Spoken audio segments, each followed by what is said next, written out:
Hi అందరికీ నమస్కారం. నా భావజాలం నచ్చి నా ఛానల్ని మీరు సపోర్ట్ చేయాలి అనుకుంటే ముందుగా ఛానల్ని సబ్స్క్రైబ్ చేయండి. తర్వాత ఛానల్లో మెంబర్గా జాయిన్ అవ్వండి. జాయిన్ బటన్ ఉంటుంది, ఆ జాయిన్ బటన్ని నొక్కి ఛానల్లో మెంబర్గా జాయిన్ అవ్వండి. తద్వారా ఛానల్కు మీరు వెన్నుదన్నుగా నిలవాలని కోరుతున్నాం. ఎట్ ద సేమ్ టైం మీరు ఎవరైనా వ్యాపారాలు ఉన్నా ఏమున్నా వ్యాపార ప్రకటనలు లాంటివి మీరు ఇవ్వాలంటే ఖచ్చితంగా మన ఛానల్ ద్వారా మీరు యూటిలైజ్ చేసుకోండి. తద్వారా ఛానల్కి కూడా మీరు సపోర్ట్ చేసినట్టు ఉంటుంది, అలాగే మీ వ్యాపారానికి కూడా సపోర్ట్ తీసుకున్నట్టు ఉంటుంది. దయచేసి ఛానల్ని సపోర్ట్ చేయండి. Welcome to viewers. Manashekhara Varaprasad ప్రపంచవ్యాప్తంగా రికార్డులు సృష్టిస్తూ ఉంది. రోజు రోజుకి ఎక్కడ ఆగట్లా దూసుకుపోతుంది. అటువంటిది ఈ రికార్డులు ఏంటి, తీర్థనులు ఎలా ఉన్నాయి, దీంతో పాటు అభిమానులు కూడా లెటర్లు రాస్తున్నారు. ఏ ప్రసాద్, ఇదిగో ప్రసాద్, నిన్నే ప్రసాద్ అని. ఈ లెటర్లు ఏంటి, ఆంతరం ఏంటి తెలుసుకోవడానికి మనతో పాటు ఉన్నారు నంది అవార్డు గ్రహీత, ప్రముఖ జర్నలిస్టు, కిరణ్ టీవీ అధినేత కిరణ్ గారు. వెల్కమ్ కిరణ్ గారు. నమస్తే సార్. కొత్తగా ఉందా? ఎప్పుడు నన్ను ఇంటర్వ్యూ చేస్తుంటారు కదా, సరదాగా మిమ్మల్ని చేద్దామని.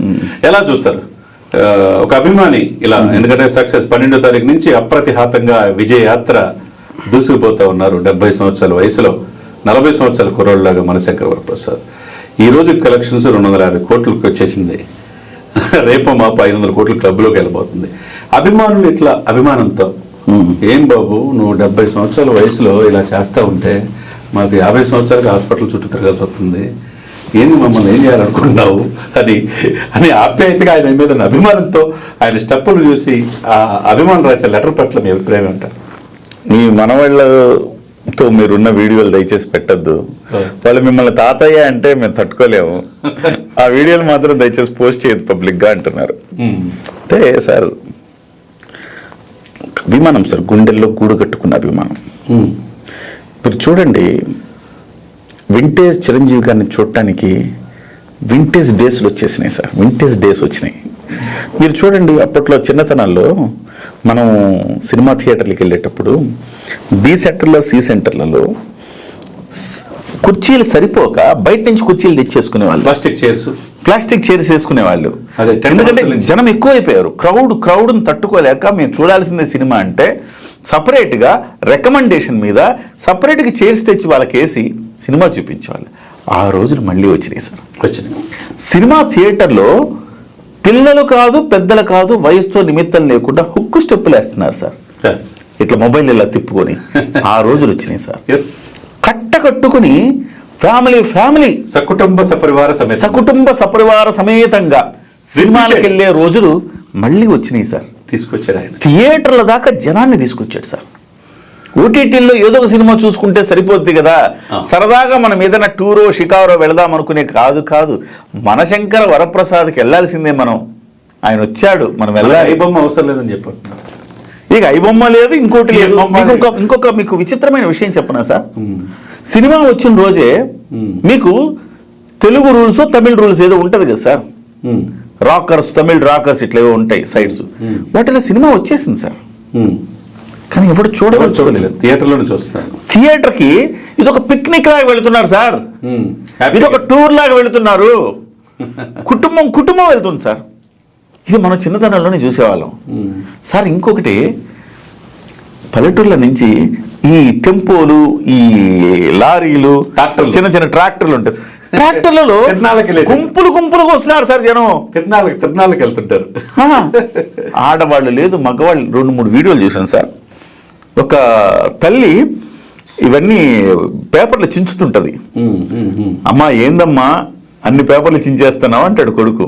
అంటే మా అన్నయ్య వచ్చాడురా, మా అన్నయ్య కోసం ఇవన్నీ ఎగరేయాలరా సినిమా థియేటర్కి వెళ్ళి, మా అన్నయ్య వచ్చాడురా అంటది. అంటే ఆమె తరం. ఈ చిన్నపిల్లవాడికి వచ్చేటప్పటికి వీళ్ళందరూ కూడా ఇప్పుడున్న యంగ్స్టర్స్, రామ్ చరణ్ వీళ్ళని అభిమానించేవాళ్ళు. వీళ్ళంతా మా అన్నయ్య వచ్చాడురా అంటే, అమ్మ ఏంటమ్మా నువ్వు అట్లా చేస్తావు, అన్ని పేపర్లని చింపేస్తున్నావు, అన్ని పుస్తకాలను చించేస్తున్నావు అంటే, ఎక్కువ మాట్లాడితే నీ చొక్కా కూడా చించేసి దాన్ని కూడా ఎగరేస్తా అంటారు ఆమె. అంటే అభిమానం చూడండి. ముసలి వాళ్ళు, 60లు 70ల వాళ్ళు చాలా ఉత్సాహంగా ఉన్నారు.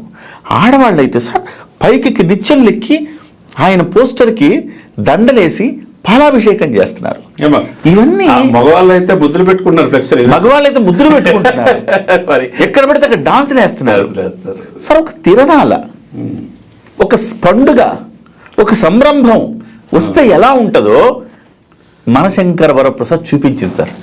సార్ ఒకటి నాకు అర్థమైంది సార్, చిరంజీవి గారిని పెట్టి అద్భుతాలు, అమోఘాలు, ప్రయోగాలు ఏమి చెయ్యొద్దు సార్.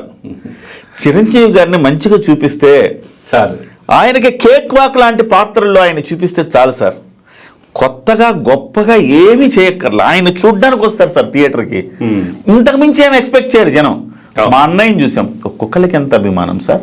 మా అన్నయ్య వచ్చాడు అని చెప్పేసి ఒక రకమైన ఫోబియా, అంటే ఒక రకమైన ఏమంటారు పూనకాలు వచ్చేసినాయి సార్ జనం. నేనేమంటే కిరణ్ గారు, ఒకప్పుడు ఏఎన్ఆర్ ఎన్టీఆర్ 2 కళ్ళు అనుకుంటారు.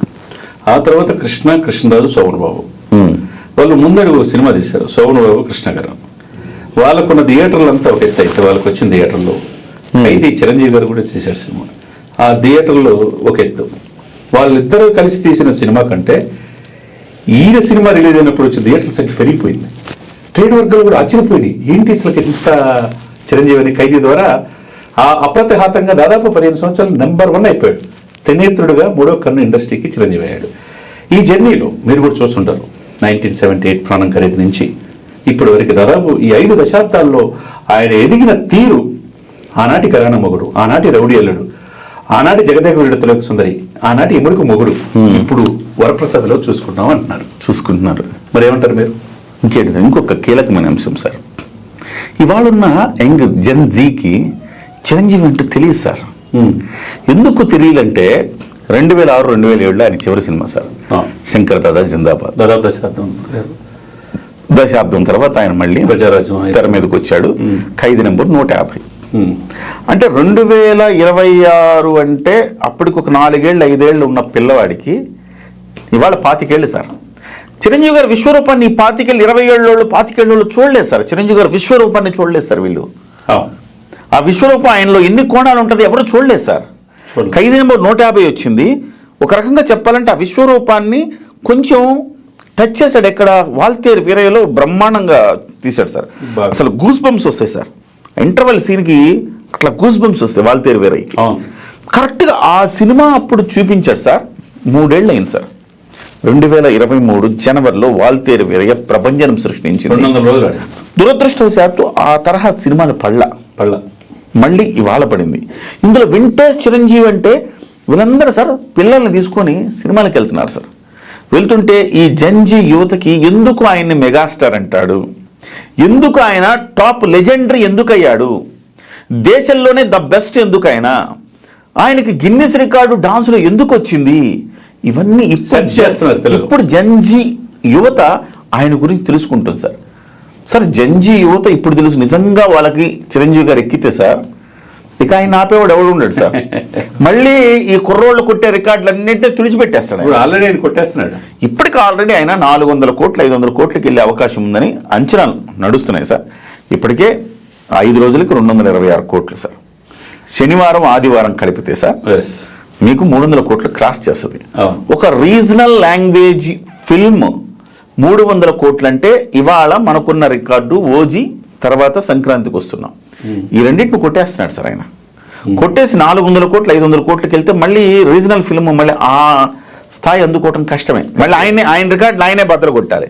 ఆయన ఒక మాట చెప్తారు చూడండి వాల్తేరు వీరయ్యలో, రికార్డులో నా పేరు ఉండడం ఏంట్రా, మన పేరు మీద రికార్డులు ఉంటాయంటే అదేంటో పాపం జంజీకి తెలియదు. ఇవాళ తెలుసుకుంటున్నారు సార్. డెఫినెట్గా సార్. ఫైనల్ కిరణ్ గారు ఒక మాట చెప్పండి. ఆ రోజు రిలీజ్ అయిన గాలి లీటరు ఒకేసారి హైదరాబాద్, ఏలూరు, విజయవాడ, విశాఖపట్నం దినోత్సవాలు జరుపుకున్నాయి. ఒకే సినిమా 4 ప్లేస్లు 4 సార్లు ఒకే రోజు వెళ్ళాడు ఆయన. దినోత్సవం ఏ హీరోకి లేదు అది. బెగ్గర్ దాన్ బచ్చన్ అని వీక్ మ్యాగజైన్లో వేశారు. కట్ చేస్తే కింగ్ ఆఫ్ ఇండియన్ సినిమా అని చెప్పి అమితాబ్ బచ్చన్ లాంటి చెప్తారు. మరి అటువంటి వ్యక్తిని ఈరోజు ఆ వరప్రసాద్ ఆ గ్రేసు 70 సంవత్సరాల వయసులో నిజంగా ప్రపంచంలో ఏ నటుడైనా ఉంటాడా? అదే అందంతో, అదే నటనతో, అదే డ్యాన్స్తో, అదే ఫైట్స్తో, అదే ముఖంలో ఆహభావాలతో ఆ బోట్ వెళ్ళినప్పుడు నయనతారతో కలిసి నిశ్చయించేప్పుడు సార్ చూడాలని ఉందిలో ట్రైన్లో ఒక అమ్మాయి కనబడుతుంది. ఈయన కుర్చీలో కూర్చుంటాడు, ఆ అమ్మాయిని చూస్తూ ఉంటాడు. ఆ ఎక్స్ప్రెషన్స్తో అమ్మాయిని పడేస్తాడు. ఇదేంద్రా అనుకున్నాం. సర్లే ఆయనకి ఎన్ని వెన్నతో పెట్టిన విద్యలు, ఆయన కళ్ళే అలాంటివి, ఎవరైనా పడాల్సిందే అనుకున్నాం. కానీ సరే ఈ వయసులో కూడా ఆ శశిరేఖ పాటకు ముందు ఆ రొమాన్స్ సన్నివేశాలు ఉంటాయి సార్, ఆ సన్నివేశాలు దర్శకుడు చాలా బాగా చేశాడు సార్. దర్శకుడు చాలా బాగా, ఆ అమ్మాయికి మాటలు లేవు, ఈయనకి మాటలు లేవు, ఓన్లీ హావభావాలతోటి ఇద్దరు, హావభావాలు, ముఖ కవళికలు, సంజ్ఞలతోటి ఇద్దరు ప్రేమలో పడతారు సార్. సో ఎంత అద్భుతం, ఎంత హృదయ కావ్యం అంటారు చూసారా, అలాంటి హృదయ కావ్యం తీశాడు సార్ ఇందులో. అద్భుతమైన సన్నివేశాలు. చిరంజీవి గారు తన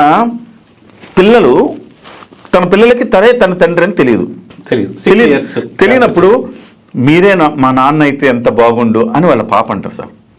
ఒక్కసారిగా చిరంజీవి గారు ఇలా తిరిగి కళ్ళలో నీళ్ళు టప్ప పడతాయి సార్. మళ్ళీ సార్ అనే అమ్మాయి అనగానే మళ్ళీ తిరిగి మళ్ళీ నవ్వాలి, ఆ ఫేస్ ఎమ్మటే ఒకేసారి. ఏం ఎక్స్ప్రెషన్స్ ఇచ్చారు సార్ చిరంజీవి గారు, అద్భుతం సార్.